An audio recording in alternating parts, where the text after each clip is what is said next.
The legend of killer की episode 28 के साथ हाजिर हूँ। तो फिर चलिए एक्सप्लेनेशन शुरू करते हैं।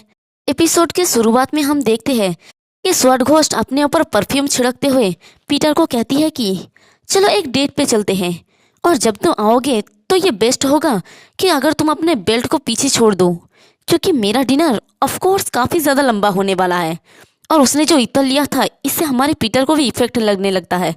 तो स्वॉर्ड घोस्ट उसके करीब जाके कहती है कि देखो तुम कुछ भी नहीं कर सकते, और पीटर हैरानी से सोचता है कि ये स्मेल। तो स्वॉर्ड घोस्ट उसे कहती है कि सारे मर्द एक जैसे ही है। अजीब बात है, जब भी वो मुझे देखते हैं तो वो काबू में नहीं रहते। तुम फकर्स, क्या तुम इससे सहमत नहीं हो? तभी कोई कहता है कि हेलो मैडम। तो वहां पर हमारा जे और ह्यून पहुंच जाता है और कहता है कि हम न्यू क्लीनर्स हैं, डोगो ह्यून और डोगो जे। हम मारना हो या फिर सफाई करना, जो भी आप कहेंगे वो सब करेंगे। और पीटर को आहिस्ता से कहता है कि यहाँ से निकलो ब्रदर, तुम बेवकूफ, मैडम मुझे ज्यादा पसंद करते हैं। और पीटर वहीं पर स्टिल खड़ा रहता है। अभी स्वॉर्ड घोस्ट कहती है कि डार्लिंग तुम बहुत ज्यादा लकी नहीं हो, और वो अपनी बॉडीगार्ड के साथ वहां से जाने लगती है। बॉडीगार्ड जाते हुए घूरते हुए पीटर की तरफ देखता है, और पीटर इधर उसे देखकर सोच रहा होता है कि अभी वो क्या था, लगभग कॉन्शियसनेस को खोने का एहसास। उसने अभी अभी क्या किया? और इधर जे और ह्यून चिल्ला के कहता है कि मैडम हम आपकी प्रेजेंस में धूल की एक कण भी नहीं रहने देंगे। और पीटर सोचता है कि मुझे ये पता था, अब पता नहीं क्या पता, ये तो बाद में पता चलेगा। और इधर जे और ह्यून दीवारों को पोंछते हुए कहता है कि क्या तुमने सुना, मैडम हमें $1000 देने वाली है। तो दूसरा कहता है कि वाह, हम जीवन भर आपकी सेवा करेंगे, क्या वो हमसे अपना पैर साफ करने देंगी? तो पहला कहता है कि ऑफ कोर्स हम ये करेंगे, हम उसकी उंगलियों के बीच की सफाई भी करेंगे, हम उनके पैर की उंगलियों के बीच की स्किन को भी इतना ज्यादा साफ कर देंगे कि वो स्पार्कल करेगी। मतलब ये दोनों भी सस्ता नशा करके बिल्कुल अपने ही ध्यान में रहता है। और पीटर बस स्वॉर्ड घोस्ट को जाते हुए बस देख रहा होता है और कुछ सोच रहा होता है। फिर हमें बाथरूम का सीन दिखाया जाता है जहाँ पर स्वॉर्ड घोस्ट नहा रही होती है, और वहीं पर एक पिलर के पीछे बॉडीगार्ड नंगा पुंगा होके खड़ा होता है। और स्वॉर्ड घोस्ट अपनी बॉडीगार्ड को कहती है कि क्या तुम क्यूरियस नहीं हो, वो कितना हॉट होगा? तो बॉडीगार्ड कहता है कि आपका मतलब क्या है?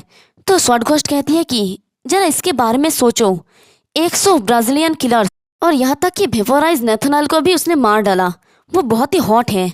एक 70 साल का ग्रैंडपा जो मरने की कागार पर हो, उन्होंने ऐसा किया जब उसका ओपोनेंट 100% कैपेबिलिटी वाला डिसाइपल था। तो ये सुन के बॉडीगार्ड कहता है कि क्या वो सच में पीटर था? तो स्वॉर्ड घोस्ट कहती है कि तुम्हारा मतलब क्या है? तो बॉडीगार्ड कहता है कि ये जगह और डिवाइन हॉस्पिटल अलग अलग है।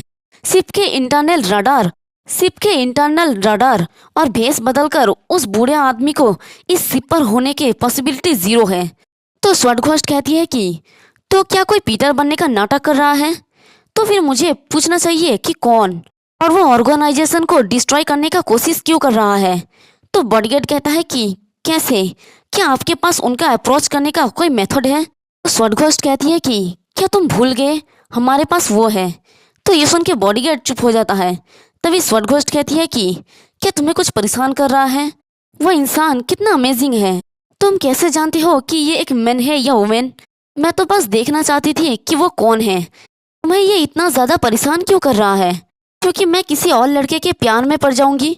तो ये सुन के बॉडीगार्ड कुछ भी नहीं कहता, यानी जरूरी इसके मन में स्वॉर्ड घोस्ट के लिए कोई स्पेशल जगह है। तो उसके बाद सुन के वो कहता है कि ऑफ कोर्स नहीं। इसके बाद हमें शिप का दूसरे जगह का सीन दिखाया जाता है जहाँ पर हमारा पीटर ने एक वेटर का कपड़ा पहन लिया होता है, और वो जाते हुए सोच रहा होता है अपने और साइमन के बारे में। जहाँ पर पिछली बार जब वो साइमन के साथ मिला था तब साइमन ने उसे कहा था कि ये बहुत ही राहत की बात है। ये सुन के पीटर कहता है कि क्या? तो साइमन कहता है कि आपका मतलब क्या है कि ये क्या है? आप जानते हैं मेरा कोई रिश्तेदार नहीं है, मेरा एकमात्र फैमिली जो मेरा ब्लड रिलेटेड भी नहीं है वो आप ही हो। मैं हम में से मरने वाला पहला पर्सन बनूंगा, मैं हम में से फ्यूनरल पोर्ट्रेट लेने वाला पहला पर्सन होऊंगा। तो ये सुन के पीटर कहता है कि इस बारे में मैं कुछ भी नहीं कह सकता। तो साइमन कहता है कि इसलिए प्लीज प्लीज खुद को हर्ट मत करें। तो ये सुन के पीटर थोड़ा हैरान होता है। फिर वो कहता है कि मैं नहीं मरने वाला, हमने जो प्रॉमिस किया था जब तक मैं वो पूरा नहीं कर लूंगा मैं नहीं मरूंगा, इसलिए बेहतर होगा कि तुम कम पियो और स्वस्थ रहो। तो ये सुन के साइमन चौंकते हुए कहता है कि हे अपने बारे में बात करो, क्या आप उस प्रॉमिस के बारे में बात कर रहे हैं? क्या आपको अभी भी पुराने दिनों की बातें याद हैं? तो पीटर कहता है कि मेरे पास अच्छा मेमोरी है। तुमने कहा कि तुम 23 साल पहले ही स्मोकिंग छोड़ दिए हो, फिर भी तुम में से स्मोकिंग करने का स्मेल आता है। तो साइमन कहता है कि आप सच में बेवकूफ़ नहीं बने। ये सुन के पीटर हंसने लगता है और पीटर ये सब सोच के अपने मन में कहता है कि साइमन मेरा भाई, तुम भी मेरा फैमिली हो, इसलिए मैं खुशी खुशी सैकड़ों हजारों लोगों की जान लूंगा अगर ये तुम्हें वापस पाने के लिए है तो। अभी ऑक्शन हॉल में फास्ट ऑक्शन चल रहा है। जब सारे नज़र वहीं पर फोकस होता है तब मुझे साइमन को ढूंढने का कोई सुराग ढूंढना होगा। और वो जा रहा होता है तभी एक गली में दो आदमी बात कर रहा होता है। तो वो दोनों ही पीटर को देख के कहता है कि हे तुम कौन हो? तो पीटर मुस्कुरा के कहता है कि रूम सर्विस। तो दूसरा वाला मोटा कहता है कि ओह मैं समझ गया। और वो दोनों फिर से बात करने लगता है और पीटर वहाँ से खिसकने लगता है। तभी पीछे से वो कहता है कि लेकिन मुझे लगता है कि तुम्हें ये पता नहीं है, इस शिप में हमारे पास कोई भी एशियन स्टाफ नहीं है। और मोटा वाला उसके गद्दे को चेक कर रहा होता है और कहता है कि क्या ये उस बास्टर्ड से रिलेटेड है जिसे मैडम ढूंढ रही है? तो पतला वाला कहता है कि शायद, चलो पहले उसे पकड़ लेते हैं। तभी पीटर कहता है कि ये कितना इंटरेस्टिंग है। तो कलुआ कहता है कि क्या? तो पीटर कहता है कि क्या ये इसलिए है क्योंकि तुम लोग पायरेट्स हो?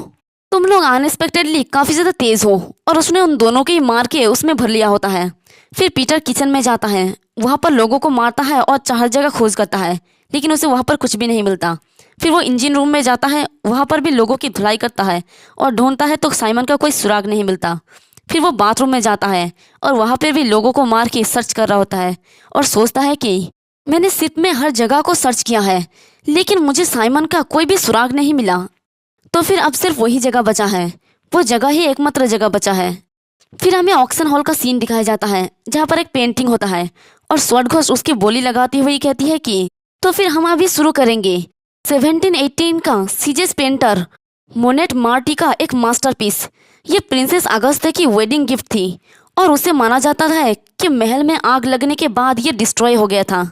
हालांकि गॉड हमेशा आर्ट को बचाता है और उस पेंटिंग को देखकर सभी लोग काफ़ी ज़्यादा हैरान होता है। तो स्वॉर्डघोस्ट कहती है कि तो फिर हम इसे $1 मिलियन पे स्टार्ट करते हैं। तो एक कहता है कि 110, दूसरा कहता है कि 130। तो स्वॉर्डघोस्ट कहती है कि क्या और कोई है? ग्रेसिया सीनियर फारसी ने इसे 1.35 मिलियन बुलाया है। अगर कोई और बीट्स नहीं लगाता तो इसे सीनियर फसियों को दिया जाएगा। तो कोई और बीट नहीं लगाता, इसलिए स्वॉर्डघोस्ट कहती है कि इटाली की ग्लोरी मोनेट मार्टिर का मास्टरपीस अभी $1.35 मिलियन में फासारी फैमिली का है। फिर सीरियस होके कहता है कि ऑल राइट, अब रियल डील शुरू होगा। आज का ऑक्शन का फाइनल आइटम है, ये मेरा बेबी है जिसे यहाँ तक लाने के लिए मैंने बहुत कुछ किया है।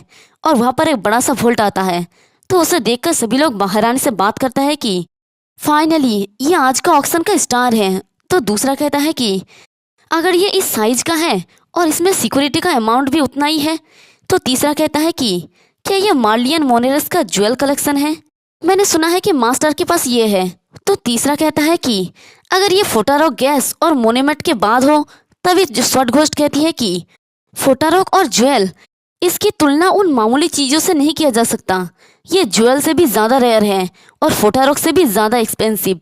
एक पॉइंट पर इस आइटम को गॉड ने आर्ट से भी ज़्यादा प्यार किया है। तो ये सुन के सभी लोग हैरानी से कहते हैं कि क्या ऐसा कुछ हो ही नहीं सकता। तभी स्वॉर्डघोस्ट कहती है कि खैर हम इस बारे में देखेंगे। और वो उस वोल्ट को खोलते हुए कहती है कि मैंने इस चीज़ को खास कर एक पर्सन के लिए प्रिपेयर किया है, इसलिए वो जानता है कि इसका वैल्यू क्या है। आज का हाईलाइट इस दुनिया का एकमात्र ग्लोरी क्लब का सबसे best sword farmer disciple Simon. और उस वोल्ट के अंदर होता है हमारा बेचारा साइमन जो बहुत ही बुरी हालत में होता है। और स्वॉर्डघोस्ट उसे दिखाती हुई कहती है कि पास्ट में वो दुनिया का सबसे स्ट्रॉन्गेस्ट स्वर्ड्समैन कहला जाता था और हाँ, इसे सब लोग स्वर्लिंग स्वॉर्ड सेंट के नाम से भी जानते थे। ये सुन के सभी लोग हैरानी से कहता है कि क्या स्वर्लिंग स्वॉर्ड सेंट? तो दूसरा कहता है कि क्या ये वही फेमस स्वर्लिंग स्वॉर्ड सेंट है? तो तीसरा कहता है कि क्या ये शायद एक लाश है? और इधर स्वॉर्डघोस्ट सबको देखते हुए खुश होकर अपने मन में कहती है कि ये कैसा था पीटर, क्या तुम ये अभी ये सब कुछ देख रहे हो? अभी क्या इससे तुम्हारा खून खोलता है? क्या तुम अभी पागल हो रहे हो, है ना? तो जल्दी करो और खुद को रिवील करो। वैसे अगर तुम नहीं आओगे तो मैं जाकर तुम्हें ढूंढ लूंगा। जब ये देखेंगे तो यहाँ के लोगों के पास सिर्फ दो तरह के ही एक्सप्रेशन रहेंगे। एक होगा बहुत ही हैरान, और देखते हैं कि बहुत से लोग उसे देखकर हैरानी से कहता है कि लानत है, वो ऑक्शन में एक लाश को कैसे लाके रख सकती है। अब दूसरा कहता है कि क्या ये सच में डिसाइपल साइमन है, और कुछ लोगों को तो कुछ फर्क ही नहीं पड़ता कि ये क्या है। और स्वॉर्डघोस्ट आगे कहती है कि या फिर कोई बहुत ही ज़्यादा गुस्से में होगा, और देखते हैं कि ये देख के पीटर बहुत ही ज़्यादा गुस्से में होता है। तभी स्वॉर्डघोस्ट कहती है कि मैंने तुम्हें ढूंढ लिया, और इसी के साथ हमारा ये वाला एपिसोड भी ख़त्म होता है। अब सच में क्या स्वॉर्डघोस्ट ने हमारे पीटर को ढूंढ लिया या फिर कुछ और, ये तो हमें आगे के एपिसोड में ही पता चलेगा। एक्सप्लेनेशन पसंद आई तो कमेंट करके ज़रूर बताना। वीडियो को लाइक और चैनल को सब्सक्राइब कर देना। शुक्रिया।